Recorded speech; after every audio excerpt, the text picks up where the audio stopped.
Hoy, en Desde la Sombra, la historia del cristianismo comienza con un gran deslumbramiento del cual el hombre sale poco a poco y a trompicones, los ojos aún cegados, para emprender un viaje hacia una explicación coherente de lo que sucede con él.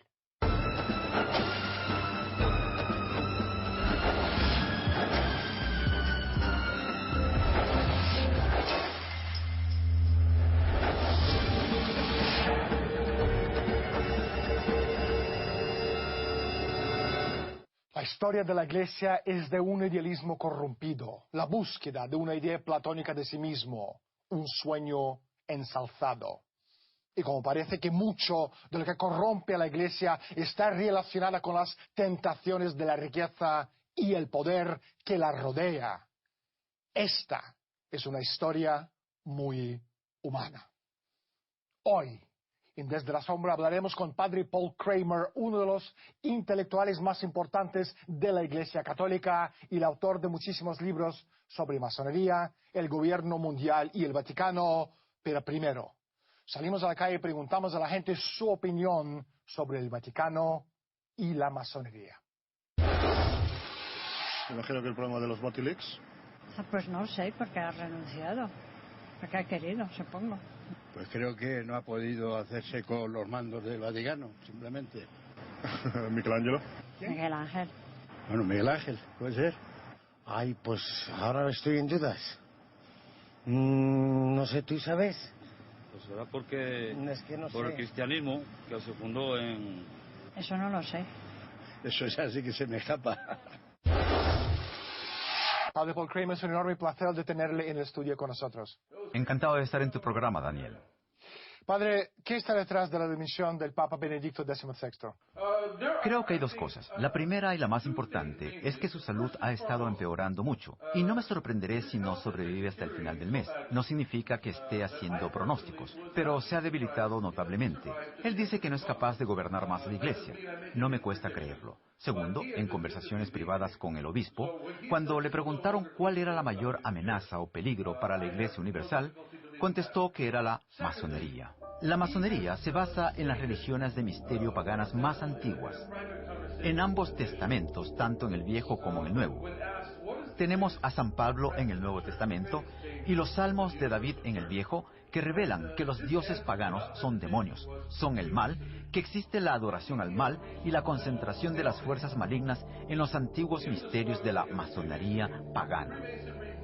Sin duda alguna, la Iglesia, que ha estado bajo influencia masónica desde el reinado de Pablo VI, el Papa Benedicto vive en la sombra de lo que le ocurrió al Papa Juan Pablo I, quien iba a realizar la consagración de Rusia. Según afirman fuentes internas, uno de ellos, el cardenal Edward Daniel, Juan Pablo I fue asesinado. Padre Paul, ¿quién mató al Papa Juan Pablo I? El Papa Juan Pablo I dijo muy claro que iba a efectuar cambios radicales. Él dijo que iba a desalojar al cardenal Jean Villot de la cartera de secretario de Estado y sanear el Banco del Vaticano. Ahora el Banco del Vaticano es el principal accionista del Banco Ambrosiano, que estuvo involucrado en lavado de dinero, narcotráfico, comercio de armas. A eso además le suman vínculos estrechos de Ambrosiano con Licio Gelli, el maestro corriente de P2 y la logia masónica. Sin embargo, todo es aún más complicado. La mafia estaba preocupada por el blanqueo de dinero facilitado por el Banco Ambrosiano, pero el verdadero motivo fue que la logia masónica P2 es en realidad responsable por el asesinato de Juan Pablo I. Ellos tuvieron un motivo de peso. Primero, el Banco Ambrosiano, uno de los miembros fundadores del grupo Interalfa, que controla el 70% del dinero mundial, en los años 70 y principios de los 80, estuvo involucrado en el narcotráfico, tráfico de armas, terrorismo, actividades de los grupos neonazi, de los grupos fascistas de la operación Gladio vinculados a la OTAN y en la logia masónica P2, basada en la anterior logia de fascismo universal Propaganda 1 de Giuseppe Mazzini. Segundo, cuando Albini Luciani aceptó la tiara papal a regañadientes y se convirtió en el Papa Juan Pablo I, enseguida se dio cuenta del grado de influencia de la masonería de los jesuitas en los altos concilios del Vaticano. ¿Cómo lo descubrió? Cuando la policía italiana registró la residencia del gran maestro de la logia P2 Luciano Gelli, confiscó una lista con los nombres de los masones más importantes del gobierno italiano, unidades de los servicios de inteligencia, de la OTAN y de la Iglesia. De hecho, en la lista había nombres de más de 100 masones católicos del Vaticano. Entre ellos figuraba el cardenal Villot, secretario del Estado papal. La lista también incluía nombres de jesuitas de alto rango. Nunca antes el poder de los jesuitas entre los muros de la Santa Sede se había sentido tan amenazado. Los jesuitas estaban a punto de perder todo el poder e influencia acumulados a lo largo de varios siglos. El Papa Juan Pablo I consideraba a algunas de las organizaciones más poderosas del mundo como sus enemigos irreconciliables. Sus posibilidades de luchar eran muy escasas. Padre Paul, dirijamos nuestra atención a algunos de estos grupos poderosos y sombrios dentro del Vaticano. 3 de los grupos más influyentes en la Iglesia son los jesuitas, Opus Dei y los Caballeros de Malta. ¿Qué papel desempeñan estos 3 grupos en este juego de poder? A lo largo de las décadas, el Opus Dei ha estado reclutando de manera muy agresiva a las personas más ricas y poderosas. Y una vez que esas personas se unen a la organización, contribuyen con enormes sumas de fondos que van a los cofres del Opus Dei. Al contrario de lo que ocurría en siglos anteriores, cuando tenían una gran lealtad hacia los papas, a la tradición. El Opus Dei ha estado promoviendo con mucha fuerza la línea progresista y también las políticas del Vaticano, con énfasis en la acumulación. Y el Opus Dei ha sido claramente una red de acumulación. El Papa Pío XI advirtió que esta es la destrucción de la Iglesia.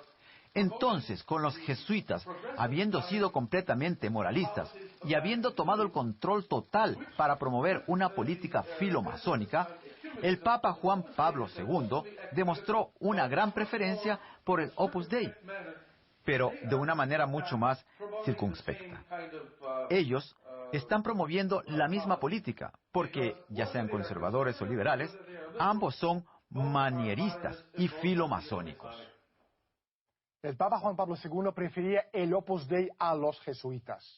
La Compañía de Jesús hoy en día es una fuerza rígidamente disciplinada de más de 50.000 miembros en el mundo. Fue fundada como una unidad de inteligencia política por la antigua oligarquía europea, como una nueva herramienta para implementar su objetivo histórico de eliminación de la institución neoplatónica del Estado, sea en su forma republicana o monárquica.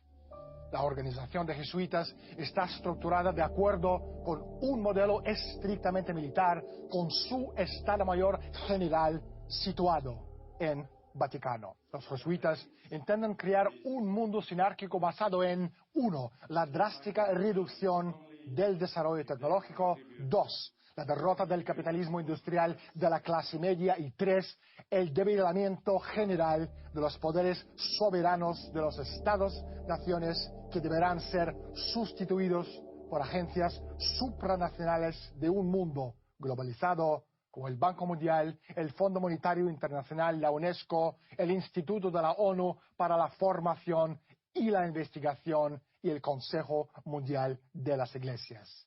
Luego, tenemos la Orden de San Juan o la Orden de Malta.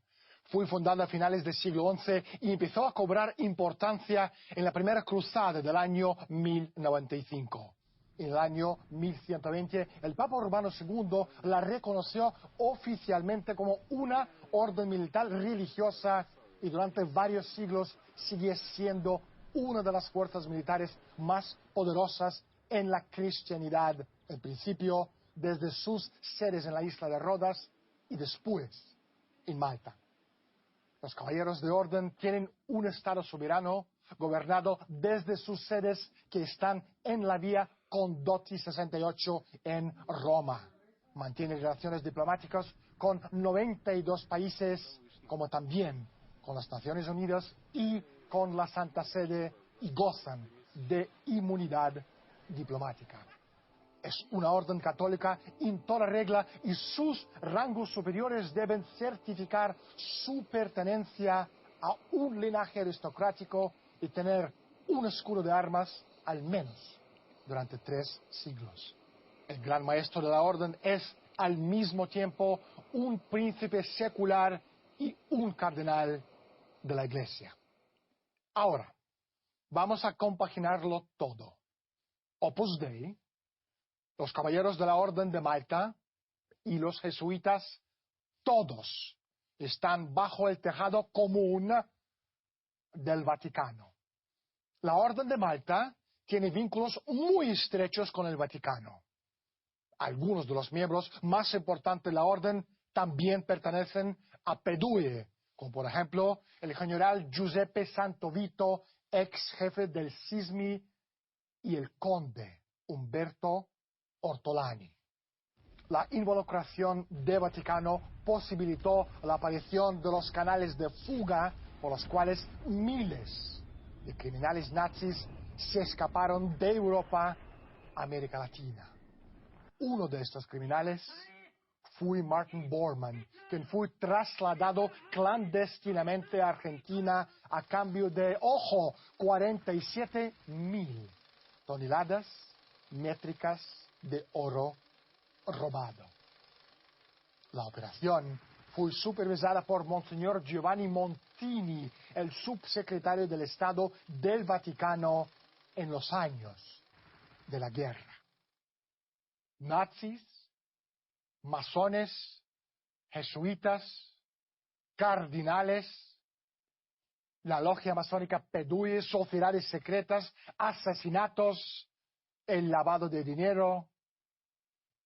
Esta ambigüedad, la distancia entre la palabra y el hecho, entre una moralidad piedosa y una realidad interesada, revela la incapacidad de una iglesia ensimismada y desfasada para responder de manera eficaz al fenómeno del desangramiento de una religión por culpa de la soberbia y la prepotencia. Una religión que tiene delante de sí la terrible amenaza de una revolución desde dentro que podría hacer saltar por los aires el viejo orden. Padre Paul, parece que la Iglesia ya no sirve para servicios religiosos en nombre de Dios, sino para su ascenso continuado como si fuera una de estas corporaciones de la lista Fortuna 500 cuyas acciones fueron cotizadas en Wall Street. Padre, ¿sería esto una afirmación acertada? Los jóvenes curas masones son fichados por el Vaticano. Sus relaciones son cultivadas por los francmasones. Les regalan cuentas bancarias.